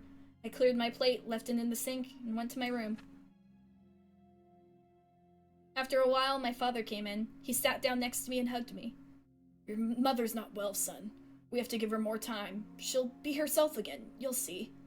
I understood that I could never fully grasp the pain my mom was in, and I didn't want her to give up hope if it would help her move on. But I did want her to try making life together at least bearable. Unfortunately, life together only got worse. Oh no. My nerve! And our relationship with our dad went up, but I don't know if I'm really happy about that. October 17th, 1969, high school hero. A couple more years passed. In the blink of an eye, I'd reached senior year. Sometimes genetics can be capricious? Chet Meyer was the tallest guy in class a few years ago, but in the last few years, I'd had a growth spurt. We're in the same height now. I took advantage of my physique to do wrestling for a year. I wasn't bad at it. The best thing was seeing how the bullies stopped busting my balls now that I could stand up to them. And Dan was under my protection, so they stopped picking on him too. In the end, however, I quit wrestling and joined the football team. I'd never had any interest in sports besides trading cards. I wasn't too good at passing, nor did I have a good eye for the game, but I was reasonably fast. And I knew that if I excelled in football, I might have a chance to qualify for a college scholarship. But did we even get to do that? Or he said earlier that he went to Vietnam, so did we even get a chance? I played starting wide receiver for the Nance Garner Tigers. Tiger. The name had always sounded dumb to me. All high school football team names were somewhere between Eagle, Tiger, and Wildcat. Chet Meyer was the quarterback and star of the team. He and I had virtually no relationship beyond sports. We both avoided giving Coach Stockton any trouble. Even though he knew that Chet and I hated each other, he managed to make sure that when we were on the field, we had a rapport. And we usually did. The first few games of the season had been tough, and although we struggled, we'd made it all the way to the playoff semifinals. Considering the short history of the Nance Garner Tigers, it was quite an accomplishment. The tension was palpable as we took to the field to play for a spot in the finals, the penultimate game of the season, and it was against St. Louis High School and their Hurricanes. Chrissy's high school. How life plays tricks on you sometimes. I saw her entering the stadium dressed in her cheerleading uniform. I didn't know the name of the position she held in formation, but I knew she wasn't the front spotter or the one doing cartwheels. That's called a flyer, I think.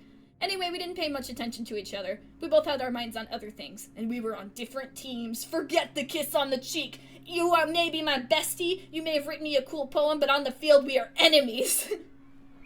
The referee blew the whistle, and the match began. It started badly. During the first quarter, we didn't even have a single minute of possession. We were defending the whole time. The Hurricanes quarterback, a guy named Casey, wearing number 17, seemed unstoppable. When we finally got possession, they'd advanced so far and were so close to our end zone that we were forced to give it away by kicking the ball to the other end of the field. The Hurricanes scored an extra point touchdown courtesy of number 17. Fucking Casey again. During the first intermission, Coach Stockton almost lost his voice from chewing us out for playing with such apathy. We had to respond, and boy did we. We scored a touchdown a few minutes into the second quarter. 4 straight perfect drives without losing a single down, with a couple of long receptions of my own. Tigers 6, Hurricanes 7. It smelled of a comeback. Oh yeah. But then the whole team's morale plummeted when we were robbed on the conversion attempt and Hurricanes advanced half a field. I think that was the only play of the game that Casey wasn't involved in. The Hurricanes managed to score again, but missed the extra point. During the next few plays, we lost possession. We defended well, but they got one last down close to the goalposts. They managed to get 3 points in with a nice kick. Number 17. Fuck, he was good at kicking too! Fucking Casey! The cheers for Casey lit up the stadium. It seemed like the Hurricanes were the home team. However, before the end of the third quarter, we managed to score a spectacular touchdown, a single play by Chet.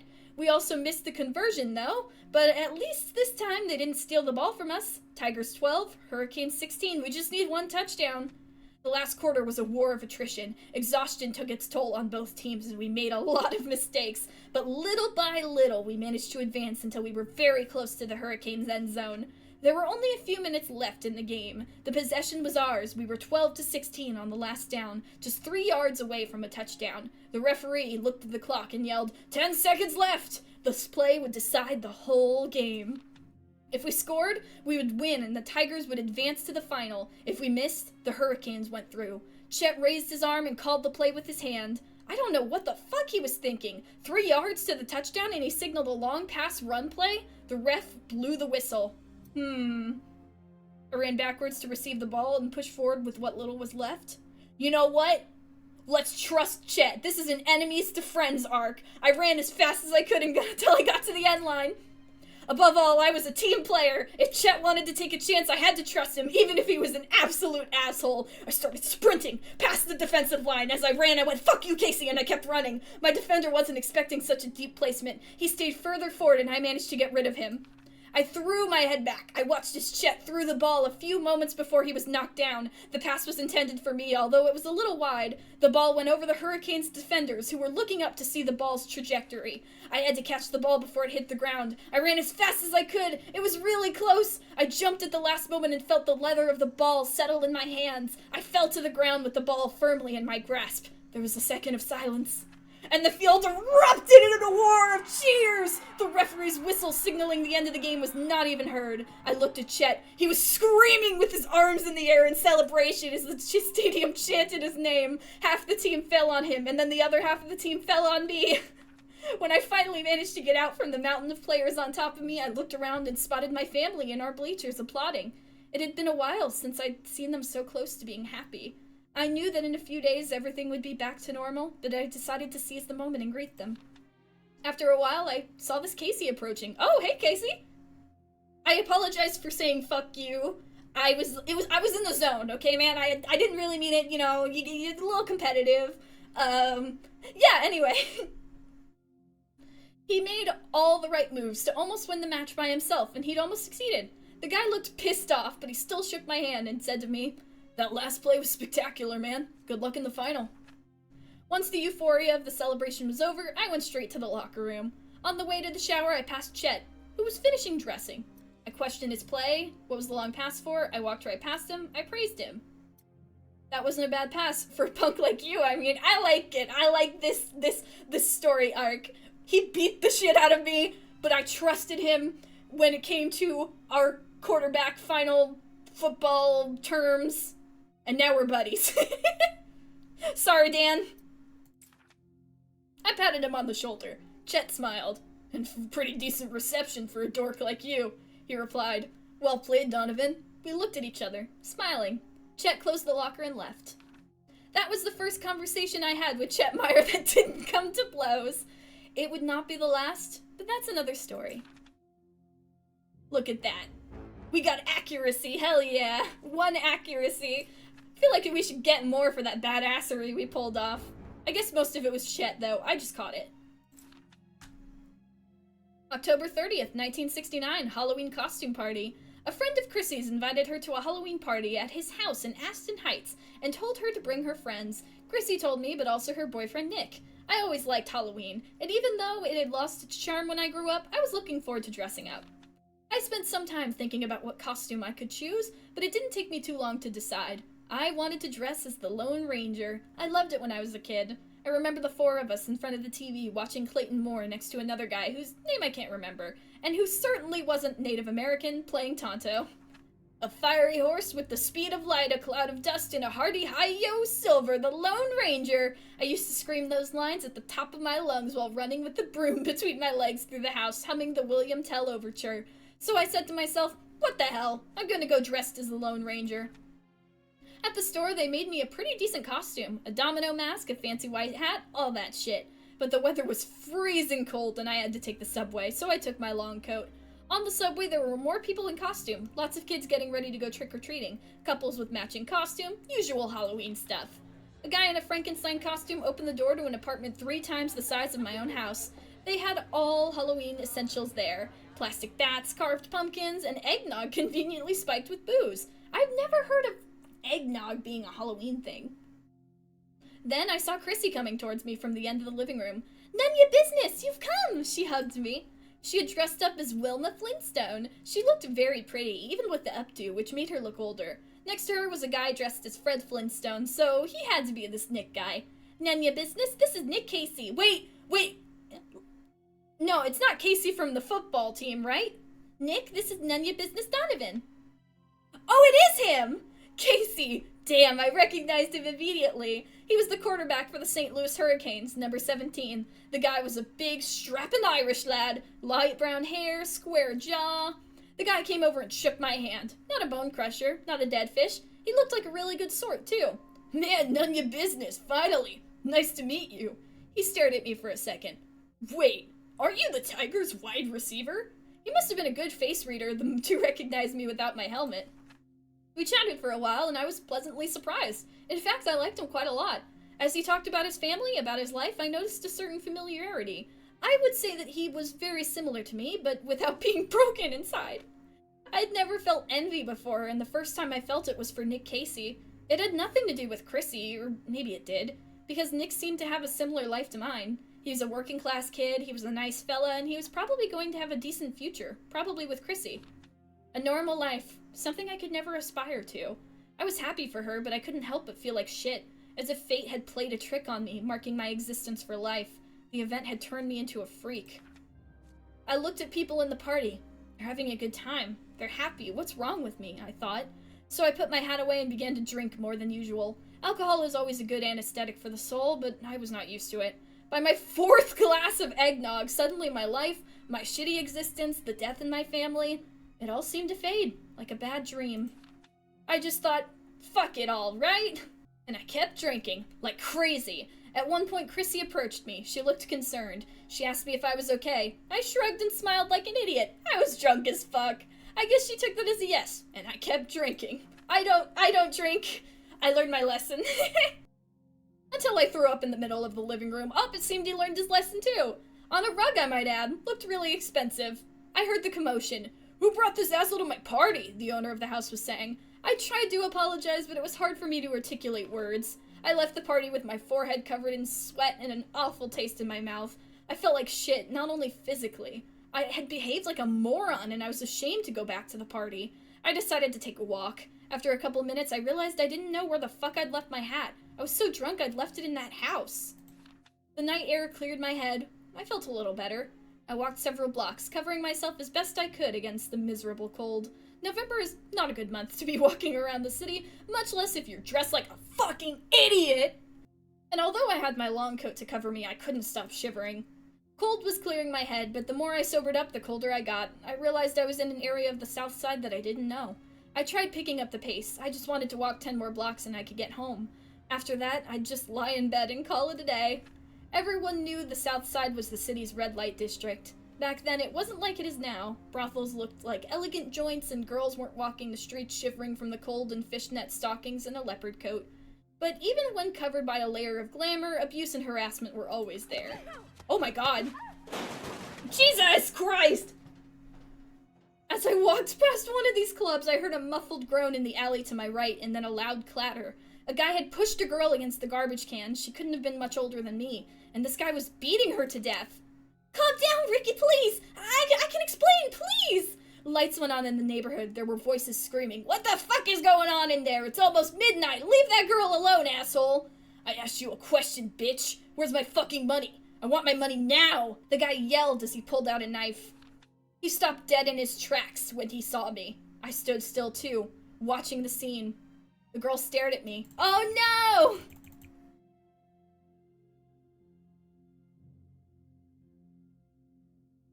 He looked like Ricky Ricardo, Lucille Ball's husband. I wonder if that's where his nickname came from. "You got a problem, buddy?" the guy said as he pointed his knife at me. I gave him money. Can I pay her debt, or I left? There is no way I can leave. There is no way I can leave. I gave him money. The guy just stared at me. I pulled a couple of crumpled bills out of my pockets. It might as well have been $2. How much does she owe you? Come on, I can compensate this. We can work this out, can't we? Ricky, your name's Ricky, right? The guy approached me, knife in hand. I put the bills away, assuming he wasn't interested. The girl was looking at me too, with wide eyes. That's not even close, pal. You're gonna give me all you got. Ricky smiled and pointed his pocket knife at my pockets. Ricky focused his attention on me. Not only his attention, his knife too.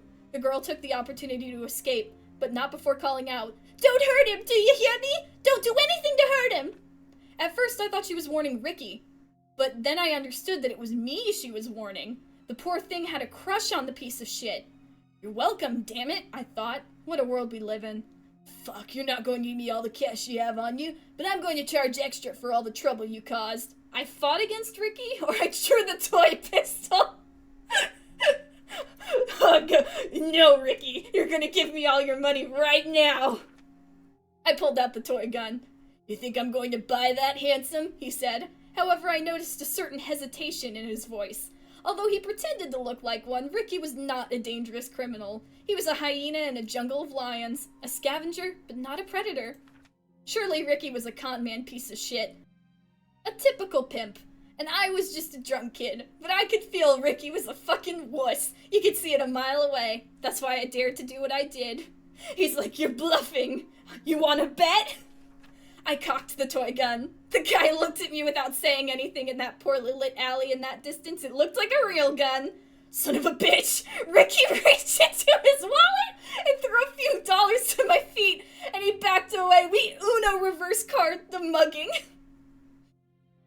I smiled as I saw him turn and run down the alley. Fuck you, Ricky.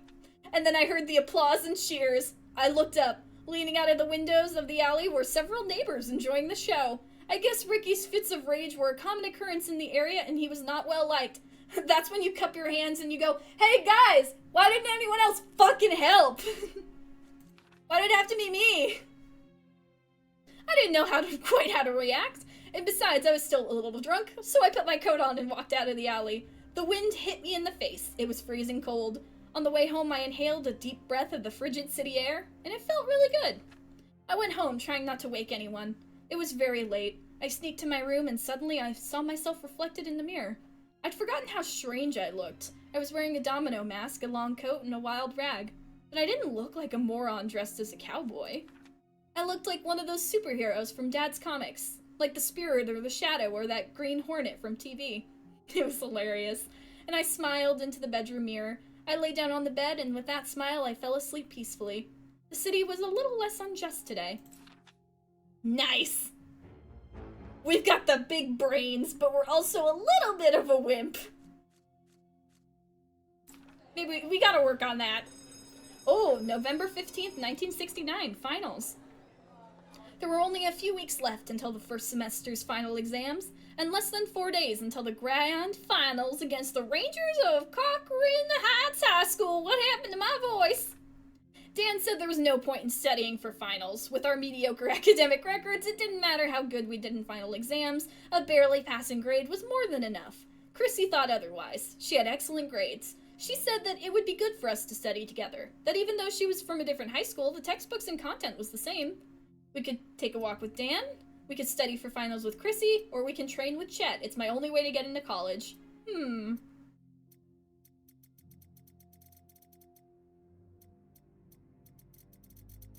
know. I'll call Chrissy. I like Chrissy.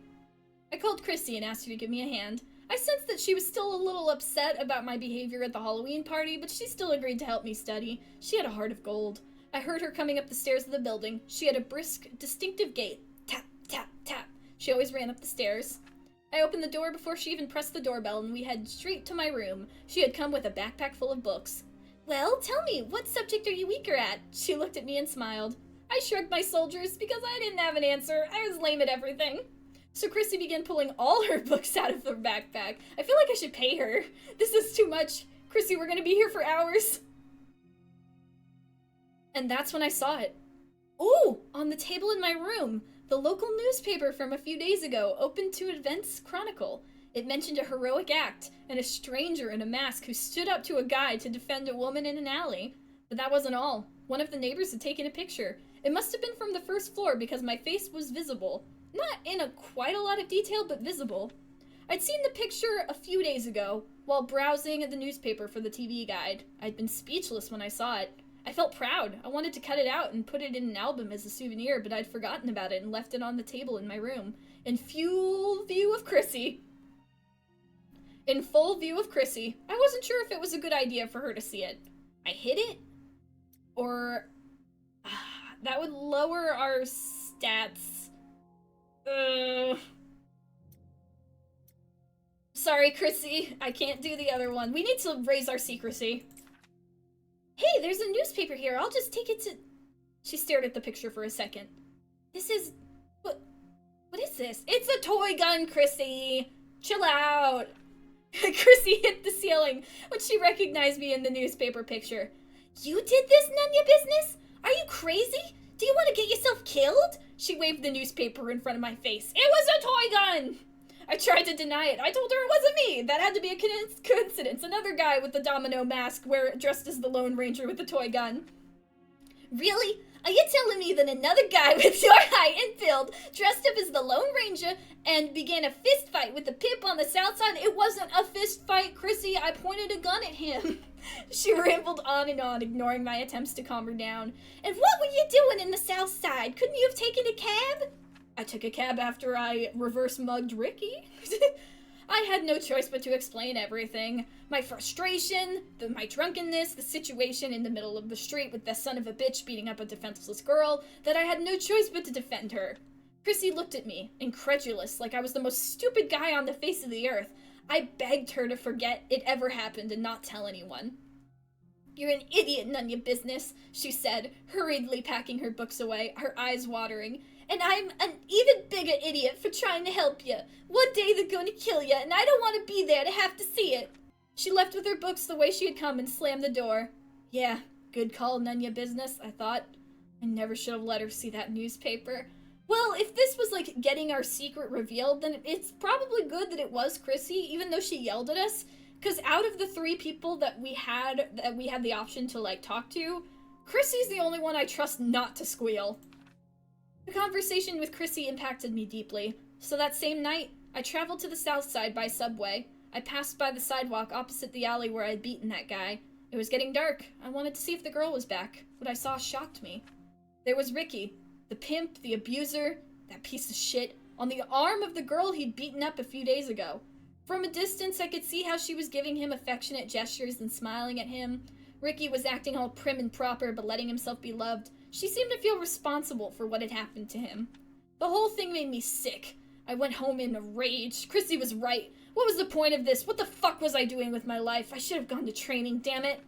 The finals went as I expected. Whether I'd had help or not, I was never going to be a brilliant student. And if I had any chance of having a decent record to go to a third-rate university, a string of poor grades in the first semester killed any chance of it. The final against Kurokan Heights was far worse. We hadn't expected their level of play. The Kurokan Rangers... Corcoran? Sorry, I'm pronouncing that wrong. The Corcoran Rangers looked like NFL pros against the cadet team. Chet played a really shitty game, and so did I.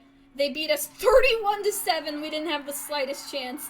The final whistle was a blessing. It ended our suffering. As we digested our defeat and watched the Rangers celebrate, I saw Chet throw his hands to his head and heard him mutter, "Well, there goes my athletic scholarship." And mine too, I thought. Coach Stockton tried to boost our morale after the loss. It was unlike him, but there wasn't anything else to be done. He talked about winning the title next year, even though half of us weren't going to be there next year. I didn't know where the fuck I was going to be next month. Well, I lost a little bit of my sanity. I'm losing it. Oh, nope, I'm hopeful. December 20th, 1969. Hope. Nixon had just become the most hated president in American history when, on December 1st, he announced the draft lottery. Any male over the age of 18 without a student deferment could be drafted. It was a real shock to everybody, especially working class boys like me who knew they weren't going to go to college the following year. I didn't need to decide my future anymore, they were going to decide it for me. I was convinced that in a few months I would get a draft notice and be sent to Vietnam. And to top it all off, things at home were not going well. Mom was going from bad to worse. By the time I turned 18, she hardly ever left the house. She had the TV on all day, smoking like a chimney. Until Paul's incident, Mom had been an occasional smoker, but lately she was chain smoking one cigarette after another. For a while now, my parents had been sleeping in separate rooms. They didn't need to say anything, but I could imagine that living together was nothing short of unbearable for them. It showed when they argued, which was becoming more frequent between them and increasingly over trivial matters. Dad had to hold on to his position at the port. More and more jobs being automated and outsourcing was leading to more job insecurity and loss of workers' rights than ever before. The Donovan boys needed Frank more than ever. I was thinking about the Vietnam draft when Dad arrived home late at night. "What time do you call this?" Dad was as surprised by the question as me. He used to work late, and Mom had never asked him before. "Where do you think I'm coming from, Esther? The dock, damn it!" My mother kept her gaze fixed on him. Her eyes seemed disconnected from reality, like Gloria Swanson in Sunset Boulevard. "From the dock? Do you think I'm a fool? Do you think I don't know what you're up to out there?" My father sighed and shook his head. From his expression, I guess this wasn't the first time my mother had come at him with a completely far-fetched and senseless argument. "You're out of your mind," my father said, as he put his briefcase on the table. Another one of those arguments oh my god, I can see the knife! Another one of those arguments seemed to be looming, the kind that had never existed in my house until Paul disappeared. I didn't realize how wrong I was until I saw the kitchen knife in my mother's hands. She held it against Dad's neck! "Don't you dare mock me, you son of a bitch! No one's ever had the balls to laugh at Esther Donovan, do you hear me?" My father was terrified. He recoiled as my mother advanced towards him with the knife. So did I. Not just because of the knife. Mom never sweared. She talked like a completely different person.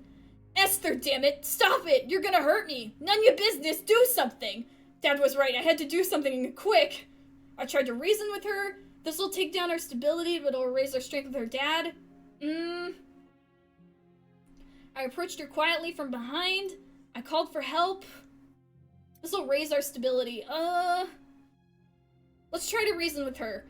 "Mom, please put that knife down. Please, Dad didn't do anything." She was panting like a furious horse, but somehow, the fact that I was pleading for my father had calmed her from her delirious anger against him. No, I've had enough! I can't stand this anymore, I can't! And then Mom took the knife to her neck. I was petrified, not knowing what to do. If Mom decided to stab herself, I wouldn't have time to do anything, but instead of doing so, she screamed from the top of her lungs. "I want this to end. I want him back. Everything reminds me of him. Everything reminds me of my son. Paul!" And before I could do anything, my father took the knife out of her hands. He dropped it on the living room floor, and I picked it up immediately. Mom burst into tears and fell to her knees, broken by a pain she'd been carrying for far too long. My father ran to embrace her. "That's it, Esther. It's all right. It's all right. Everything's all right," he said, stroking her hair. But nothing was all right. My mother almost gashed my father with a knife. Shit, what kind of madhouse had the Donovan house turned into? I feared for the three of us. That same night, I talked to my father. The situation was untenable. Something had to be done about Mom. "None of your business. Look, I think I can, fix her. Mom just needs some time." I couldn't believe what he was saying. Time? Paul's had disappeared almost 10 years ago. This wasn't a matter of time, and we both knew it. I felt genuine pity for my father. I realized then that the poor devil was hoping that out of thin air, Mom would revert to the caring and loving woman he'd married, just as Mom hoped that Paul would walk through the door one day as if he'd never left. Hope was dragging them both into the depths. Whoever had taken Paul had also taken what the Donovan family stood for. From that year on, we stopped celebrating Christmas at home. Oh god. I am losing my sanity very quickly, but I don't blame him because, oh my god. Frank Donovan, our relationship went up. Yay? Question mark. No change, but still a dun dun dun dun. Oh no. May 3rd, 1970. Recruitment. Months passed after that. It was nearing the end of the second semester. My grades weren't great, and there was no chance of a scout offering me an athletic scholarship. To be honest, I wasn't that good of a player. I was wondering what the hell I was going to do with my life. Maybe work? Work on what? What was I good at? I passed by a selective service system recruiting office. They had a huge poster that read, "Help Vietnam, it lists today." Nixon, as if we didn't have enough of the Vietnam War, had ordered our troops to invade Cambodia and Laos. War was escalating. I had just turned 18. I'd never been very interested in the military. Dad hardly ever talked about the war, but what little he did say was not any good. I never paid the slightest attention to those military talks in the school gym. And yet, I went in without hesitation and volunteered for the army.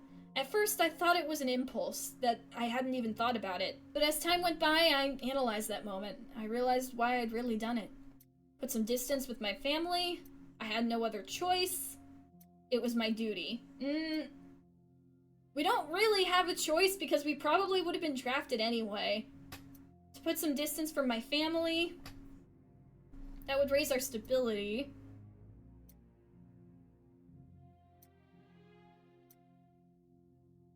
Let's do distance from our family, especially after the other one. Yeah, we need to get away. And this damn war gave me the opportunity to do something I was never going to achieve on my own, to put some distance between me and my family. Incredible as it may seem, the situation was so awful that a country at war thousands of miles away seemed like a way out. Desperate, improvised, and dangerous as hell, but a way out nonetheless. I kept telling myself that if I was lucky, maybe I could get into the Coast Guard. They said there was hardly any combat scene there. I would spend a few months away from all this, and when I came back, I could think about what to do with my life. So I did my best to get away from the horror that scarred me as a kid, and went straight into another horror. That's why I enlisted. We're slightly more sane! Huzzah? Dude, you have to understand. Why are they getting mad at me for this? I know we're going away, but like... Oh, our relationship with our mom is not doing well. Oh, prom! June 16th, 1970. The prom was coming up. I hadn't decided yet whether or not I was going to go. For one thing, it was an event that many people talked about for years afterwards, as if by not going, you were going to miss out on something incredible. On the other hand, as Dan said, it was a fucking popularity contest, and I'd been a popular kid in high school for a while. It wasn't bad. I thought about what to do. I stayed at home. That would raise our secrecy but lower our security, or our stability. We could ask Chrissy out, but she has a boyfriend, and I don't know if he would take too kindly to that. And also, wouldn't she be going to prom at her own school? Arrow Ace icon. Let's meet with Dan. Oh, Dan's having a party. Yeah, let's go meet with Dan. Let's try and stay a little sane. Prom was a fucking popularity contest. I preferred to stay with Dan. He wasn't a popular guy, and he didn't have a date to go to prom with. His parents weren't there. He invited some friends over. One of them passed me an unbranded cigarette. I asked him what it was, and he told me it was marijuana. It was the first time I'd heard that word. After a couple hours, I was really stoned. Now it was Dan and me by ourselves, smoking, laughing, talking about bullshit. It was all good. Until I told him about Vietnam. Are you crazy? Do you have a death wish or what? Why the hell did you volunteer? I explained my reasons. He didn't seem very convinced by what I told him, but he listened to me. And then I asked him what he was going to do. Dan was silent for a few seconds and took a deep breath. It was hard for him to start speaking. Listen, none of your business. There's something that... If I tell you, promise you won't tell anyone, okay? I nodded my head. I'm going to Canada to avoid the draft. I got it all set up. It's just a matter of weeks. I looked at him with concern.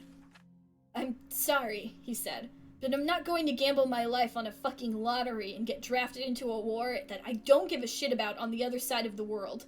I was silent for a few moments, thinking about what to answer.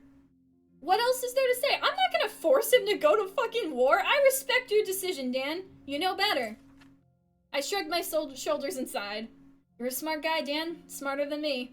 I'm sure you'll have no trouble starting from scratch in Canada. I smiled at him. I wish you all the luck up there, man. Keep your luck to yourself, man. You're the one who's going to Vietnam, Dan joked. I don't know if it was much of a joke. We remained silent for a few minutes. Neither of us knew what to say to the other. Then Dan broke the silence. Hey, man. Don't die over there, okay?